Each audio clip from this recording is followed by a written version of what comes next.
వనస్థలిపురంలో RS brothers mega shopping mall Akkineni Naga Chaitanya మరియు శోభితా గార్లచే September 26న ఘన ప్రారంభం.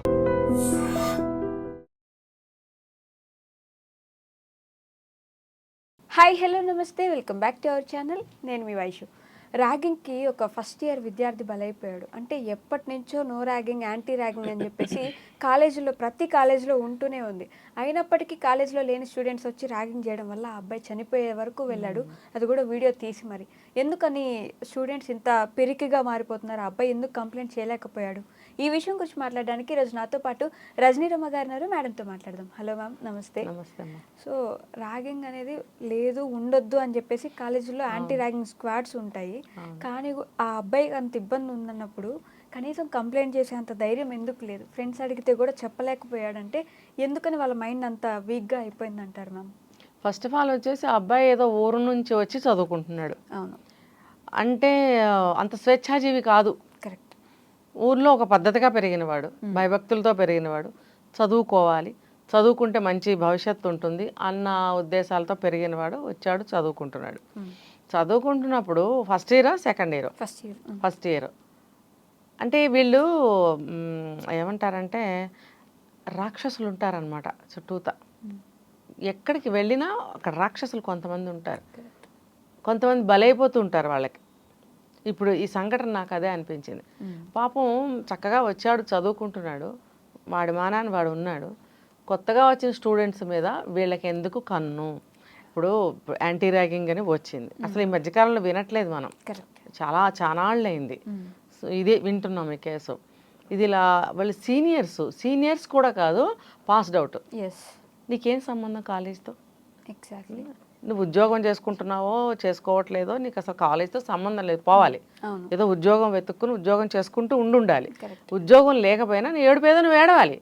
నువ్వు ఇక్కడికి వచ్చి ఈ జూనియర్స్, అంటే నాకు అర్థమైంది ఏంటంటే డబ్బుల కోసం ఈ జూనియర్స్ని బయటకి పిలిచి, చూసారా ఇక్కడ ఇదే క్లాజ్, వాడు లోపలికి రావడానికి పర్మిషన్స్ ఉండవు, ఎందుకు వచ్చావు అని అడుగుతారు ఎవరైనా. ఏదైనా జరిగినా ఇంకా వీళ్ళ మీద అనుమానం వస్తుంది. సో వీళ్ళు ఏం చేస్తారంటే బయటకు పిలిచారు. ఇప్పుడు నువ్వు అన్నట్టు ఈ అబ్బాయి బయటకు ఎందుకు వెళ్ళాలి? అంత అమాయకత్వంగా ఎందుకు వెళ్ళాలి? అసలు ఎందుకు పిలిచారు? వాళ్ళకి పరిచయం ఎలా ఉంది ఈ అబ్బాయితో? పరిచయం ఏముండదు, మేము సీనియర్సము, మీరు ఇప్పుడే జూనియర్స్, బయటకు రండి అని ఏదో ఒక చిన్న ఎవరితోనో కబుర్ చేసి ఉంటారు. చేసి ఉంటే ఈ ఒక్క అబ్బాయినే కాదు, ఇంకా ఎవరినైనా చేసి ఉంటారు. మనం ఈ అబ్బాయి వెలుగులోకి వచ్చింది కాబట్టి మనం మాట్లాడుకుంటున్నాం. సో ఈ అబ్బాయి వెళ్ళాడు. వెళ్ళినప్పుడు మేము సీనియర్స్, నువ్వు జూనియర్వి, మేము ఏం చెప్తే అది నువ్వు వినాలి అన్నట్టుగా ట్రీట్ చేస్తారనమాట. తీసుకెళ్ళినప్పుడు ఈ అబ్బాయికి బలవంతంగా అలవాటు చేయటం, తాగుళ్ళు తిరుగుళ్ళు లాంటివి చేస్తారు. తర్వాత డబ్బులు వెళ్దాం పదా అని చెప్పి తీసుకెళ్ళి బార్కో గీరుకో అక్కడ తాగేసి ఆ బిల్లు 10,000 ఎంతో అబ్బాయిని కట్టమంటాం. అంటే ర్యాగింగ్లో భాగంగా ఇది పనిష్మెంట్ లాగా 10,000 రూపాయలు నువ్వు కట్టాలి. అసలు ర్యాగింగ్తో నీకేం సంబంధం? ఎగ్జాక్ట్లీ. నువ్వు ఇక్కడ సీనియర్వి కూడా కాదు, అసలు కాలేజ్ ర్యాగింగ్ చెయ్యకూడదని రూల్ ఉంది. ఈ రెండింటిని అతిక్రమించి నువ్వు ర్యాగింగ్ ఎలా చేసావు ఫస్ట్ క్వశ్చన్ కదా. ఆ భయం ఆ వెధవల్లో ఎందుకు లేదు? అంటే వాళ్ళకి ఉద్యోగం సద్యోగం లేకుండా రోడ్ల మీద ఆవారాలాగా తిరుగుతున్నారా? వాళ్ళకి డబ్బులు అవసరమయ్యి ఇలా జూనియర్స్ని పట్టుకు ఇది ఒక మార్గం వెతికారా? మరి అలాంటప్పుడు కాలేజ్ యాజమాన్యం ఏం చేస్తుంది? ఎగ్జాక్ట్లీ ఏం చేస్తుంది? అబ్బాయి బయటికి వెళ్ళేది మీరు గమనించట్లేదు. ఫస్ట్ ఇయర్ జాయిన్ అవ్వంగానే వాళ్ళకి ఒక క్లాస్ తీసుకుంటారు వీళ్ళు, లైక్ కౌన్సిలింగ్ అనమాట. ఒక 2-3 అవర్స్ కౌన్సిలింగ్ ఉంటుంది వీళ్ళకి, ఇంట్రడక్షన్స్ అన్నీ ఉంటాయి. ఏం చెప్తారు అందులో అన్నీ చెప్తారు, బాగానే ఉంది. ఇవి కూడా చెప్పాలి. ఏదో నామకే వస్తే చెప్తారేమో, ర్యాగింగ్ చేసుకోకూడదు, మీరందరూ మంచి బ్రదర్స్ లాగా సిస్టర్స్ లాగా ఉండాలి అని అంతవరకే చెప్తారేమో. కానీ అసలు ఇప్పుడు ఇలాంటివి జరుగుతున్నప్పుడు ప్రికాషనరీగా ఇంకా ఎక్కువగా ఎందుకు చెప్పరు వీళ్ళకి? ఎవరు పిలిచినా మీరు కాలేజ్ ప్రిన్సెస్ దాటి వెళ్ళకూడదు. ర్యాగింగ్ అనేది ఎవరు కూడా సీనియర్స్ అంటే వాళ్ళు అనుకుంటారు కాలేజ్లోనే అనుకుంటారు. ఇప్పుడు ఊహించని విధంగా బయట నుంచి కూడా జరిగింది కదా. మరి ఇది మొదటిసారి జరిగిందా? వాళ్ళకి తెలియాలి. ఇంతకుముందు కూడా ఇలాంటి అనుభవాలు ఉన్నట్టయితే కనుక ఇప్పుడు స్టార్టర్స్కి ఎందుకు మీరు చెప్పలేదు? ఇలా బయట ఎవరైనా పిలిస్తే మీరు వెళ్ళకూడదు. అబ్బాయి హాస్టల్లోనే ఉంటున్నాడు. ఉంటున్నప్పుడు ఫ్రీ సీట్ కూడా వచ్చింది అబ్బాయికి, అంటే మెరిట్ అని చెప్పుకోవాలి. మరి మీరు హాస్టల్ నుంచి బయటకు వెళ్ళాలంటే పర్మిషన్తో వెళ్ళాలి. అలాంటి రూల్స్ ఏమైనా పెట్టారా? సెక్యూరిటీ గార్డ్ లేరా? అసలు ముందు పర్మిషన్ తీసుకుని వెళ్ళాలి. వీళ్ళు హాస్టలైట్స్, వీళ్ళు అవును. దట్టు వేరే బయట నుంచి వచ్చిన పిల్లలు. రెస్పాన్సిబిలిటీ పూర్తిగా కాలేజ్ కి సంబంధం ఉంటుంది కదా. అలాంటప్పుడు మీరు బయటకు వెళ్ళాలని అంటే ఒక పాస్ తీసుకొని మీరు బయటకు వెళ్ళాలి. తర్వాత దానికి ఉంటాయి రూల్స్, పంచ్ చేసి వెళ్ళడం, పంచ్ చేసి రావడం, ఇలాంటివన్నీ ఉంటాయి. ఇప్పుడు కాలేజీలు ఏమైనా చిన్న చితక కాలేజీలమ్మా? ఎలా ఉంటున్నాయి అవి, పెద్ద పెద్ద కాలేజీలు, యూనివర్సిటీలు, ఎంత ఎంత ఫెసిలిటీస్ తోటి ఎంత పాష్గా ఉంటున్నాయి. అసలు ఇంత ఆక్వర్డ్గా ఇలాంటి విషయాలు ఎందుకు జరుగుతున్నాయి అసలు? ఇవన్నీ ప్రికాషన్స్ అన్నీ ఏమీ లేవా ఆ కాలేజీలో? అంత ఈజీగా అబ్బాయి బయటకు ఎలా వెళ్ళిపోగలిగాడు? ఓకే, అంటే దీంట్లో తప్పెవరు? పేరెంట్స్ దా, యాజమాన్యందా? యాజమాన్యందే. అంటే అంత పిరికిగా ఉన్నందుకు ఆ అబ్బాయిని అది సెకండరీ, అది సెకండరీ. ఓకే, ఫస్ట్ పిల్లాడు బయటకి ఎలా వెళ్ళగలిగాడు, ఎలా వెళ్ళాడు, అది అసలు మామూలుగా సేఫ్గా తిరిగి వస్తే కనుక ఆ అబ్బాయికి పనిష్మెంట్ ఉండాలి. నువ్వు ఎవరిని అడిగి బయటకు వెళ్ళావు, రూల్స్కి వ్యతిరేకంగా నువ్వు బయటకు వెళ్ళకూడదు కదా అని అడగాలి. చిన్నగా ఏదన్నా ఫైన్ గానే వేయాలి. అసలు అవేమీ జరగలేదు. ఇంకొకటి ఇక్కడ పాయింట్ ఏంటంటే, ఇది ఫస్ట్ టైం కదా అబ్బాయి బయటకు వెళ్ళడం. పిలుచుంటారు అలాగా బహుశా 4-5 సార్లు. ఈ అబ్బాయి బెస్ట్ ఫ్రెండ్ చెప్తున్నాడు ఏమనంటే, ఎందుకురా అబ్బాయి అలా ఉన్నావు, ఏం జరిగింది అని అంటే, ఏం లేదు మంచిగానే ఉన్నా మంచిగానే ఉంటే మరి బాగా చదువుతున్నాడు, మంచిగా చదువుతున్నా అన్నాడు. మరి ఎక్కడ వెళ్ళి వస్తున్నావు ఏంది అని అడిగితే, ఏం లేదు కొంచెం బాగలేదు, మైండ్ బాగలేదు. అప్పటికే వాడికి డ్రింక్ పోయడము అలాంటిది ఏదో చేసి ఉంటారు, అంతే చేసి ఉంటారు. ఈ మానసిక ఒత్తిడికి తట్టుకోలేదు. ఏంటంటే ఆ అబ్బాయిని మానసికంగా ఇంకోటి కొట్టారని కూడా ఇక్కడ విన్నా నేను, ఫిజికల్గా కూడా. ఎందుకు కొట్టాల్సి వచ్చింది? నా దగ్గర అంత పైసలు లేవు అని అన్నప్పుడు కొట్టుంటారు. అసలు నువ్వెవడివి, నీ సొమ్ము ఏమైనా దాచిపెట్టావా వాళ్ళ దగ్గర? ఎందుకు తీసుకుంటావు నువ్వు అబ్బాయి దగ్గర డబ్బులు? ఆ సీనియర్స్ ఎవరైతే ఉన్నారో, సీనియర్స్ అని కూడా రాదు ఇప్పుడు, వాళ్ళు ఎవరు అవుటర్స్ అనే వస్తారు. ఆ అవుటర్స్కి ఇందులో చదివే అబ్బాయి దగ్గర డబ్బులు తీసుకునే హక్కు ఎలా ఉంది? ఏ రైట్తో నువ్వు డబ్బులు అడిగావు అబ్బాయిని? అసలు ఎందుకు బయటకు పిలిచావు? ఆ అబ్బాయికి ఏదైనా అయితే రెస్పాన్సిబిలిటీ ఎవరిది? వాళ్ళది కదా. డబ్బులు ఇవ్వకపోతే కొట్టావు కదా. ఇప్పుడు ఇక్కడ 2 విషయాలు ఏంటంటే, ఫస్ట్ యాజమాన్యంది, పిల్లాడు అసలు ఒక క్యాండిడేట్ బయటకు ఎలా వెళ్ళాడు.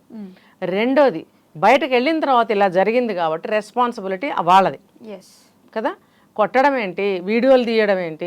గతంలో ఎప్పుడో ఒకటి విన్నాం మనం, ఆ అబ్బాయికి గోల్డ్ లాగేసి చిత్రహింసలు పెట్టారు. తప్పు కదా, తప్పు అని చిన్నగా అంటున్నాం మనం. ఇది కిరాతకం, చాలా దుర్మార్గం. అబ్బాయి సూసైడ్ చేసుకుని చనిపోయే వరకు వెళ్ళాడంటే ఎవరికి మానసికంగా ఎంత చిత్రవధ అనుభవిస్తే ఆ అబ్బాయి ఆ పని చేస్తాడు. అయితే నువ్వు అన్నట్టు అసలు అలా చనిపోవాల్సిన అవసరమే లేదు. ఎన్నిసార్లు చెప్పాలి చనిపోయే వాళ్ళందరికీ? చనిపోయిన వాళ్ళకి మనం ఇంకేం చెప్పలేము. ఆ మైండ్ కొన్ని వందల వేల లక్షల మందికి ఉంటుంది. అలాంటి వాళ్ళందరూ వినండి, చెప్పింది పాటించండి. మన లైఫ్ మనది, మనల్ని కన్నది మన అమ్మా నాన్న. ఎవడో ఏదో దారైపోయేవాడు అన్నాడని, చేశాడని, చూశాడని చచ్చిపోతామా? వాళ్ళ కోసం చచ్చిపోతామా? ఇంత కని పెంచి ఇన్ని సంవత్సరాలు ఒక బంధము, మన జీవితమే తల్లిదండ్రులు ఇచ్చింది. అలాంటి తల్లిదండ్రులు ఎలా మర్చిపోతారు? ఎవరి కోసమో చచ్చిపోవడం ఏంటి? నాకు ఈ ప్రశ్నకి సమాధానమే దొరకట్లేదు. ప్రతిసారి మనం చెప్తున్నాం ఇలాంటివి.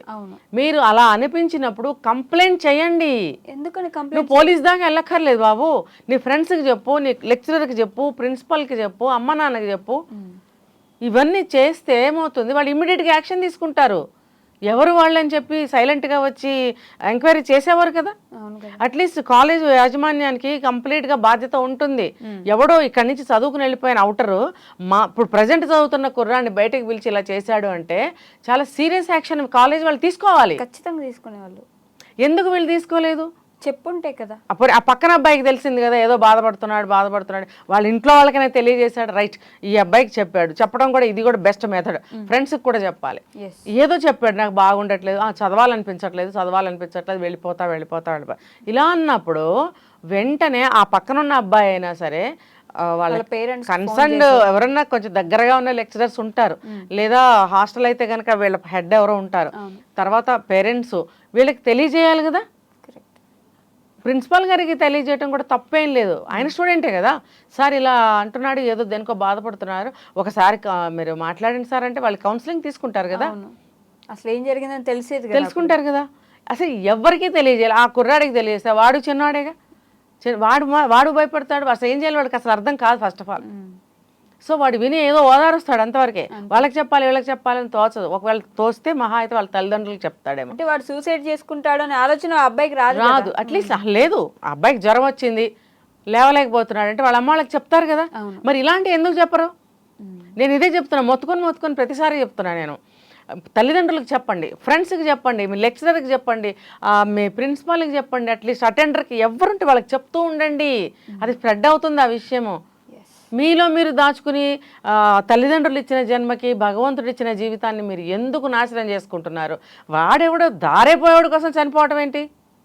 నీకు బ్రహ్మాండంగా ఫ్రీ సీట్ వచ్చింది, బ్రహ్మాండంగా చదువుకుని నువ్వు ఒక మంచి స్టేజ్లో ఉండవలసిన అబ్బాయివి, తల్లిదండ్రులు నీ మీద ఎన్నో ఆశలు పెట్టుకుంటారు, నీకు తల్లిదండ్రులు అంటే ప్రాణం. అటువంటి బంధాన్ని కాదనుకుని ఎవడో దరిద్రుడి కోసం నువ్వు ఎలా చచ్చిపోయావు బాబు? ఎగ్జాక్ట్లీ. చాలా అంటే హృదయ విదారకంగా ఉందన్నమాట. కాబట్టి ఈ ర్యాగింగ్ అనేది మనం చెప్పకపోయినా వాళ్ళు తీసుకోవాల్సిన యాక్షన్ ఏంటంటే ఇలాంటివి జరిగినప్పుడు కఠినంగా శిక్షించాలి. ఇప్పుడు ఎవడైతే బయటకు పిలిచి ఈ పిల్లాడిని అటాక్ చేశారో వాళ్ళందరినీ పట్టుకోవాలి, వాళ్ళని కఠినంగా శిక్షించాలి.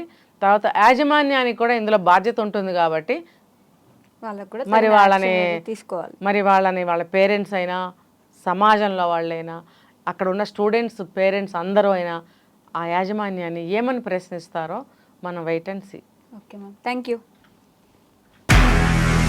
నిజంగా ప్రస్తుతం ఉన్నటువంటి సమాజం దేనికి ప్రయారిటీ ఇస్తుంది? ఆర్థిక సంబంధాల చుట్టూ మాత్రమే తిరుగుతోంది. మళ్ళీ ఎన్నికలంగానే చాలా విరక్తి కలుగుతాం.